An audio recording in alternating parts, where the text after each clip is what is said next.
भाविकांचे श्रद्धास्थान असलेले मध्य प्रदेश व महाराष्ट्राच्या सीमेवर असलेले शिरवेल महादेव मंदिर येथे श्रावण मासानिमित्त भाविकांनी गर्दी केल्याचं चित्र बघायला मिळत आहे।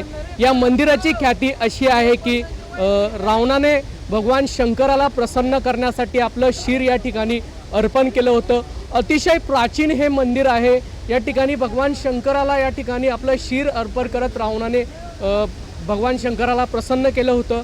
आपण या ठिकाणी दृश्यांमध्ये बघू शकतात की या ठिकाणी मंदिरामध्ये अतिशय ही प्राचीन गुफा आहे।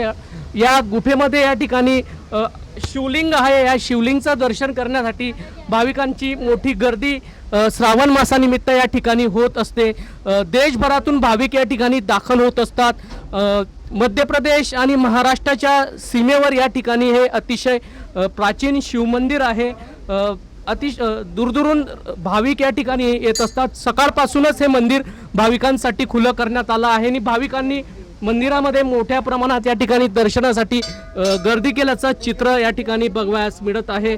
सध्या श्रावण मास सुरू आहे आणि श्रावण मासामध्ये या ठिकाणी भगवान शंकराच्या दर्शनाला अनन्यसाधारण महत्त्व असून सर्व शिवमंदिरांमध्ये मोठ्या प्रमाणात भाविकांची गर्दी होताना दिसून येत आहे।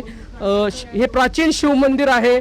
अतिशय निसर्गरम्य वातावरण या ठिकाणी असून राज्यभरातून भाविक शिवजींच्या दर्शनासाठी दाखल होत असतात आणि अतिशय हे प्राचीन मंदिर असून भगवान शंकराच्या दर्शनासाठी मोठी गर्दी केल्याचं चित्र या ठिकाणी बघायला मिळत आहे। जुगल पाटील, जय महाराष्ट्र न्यूज, जळगाव।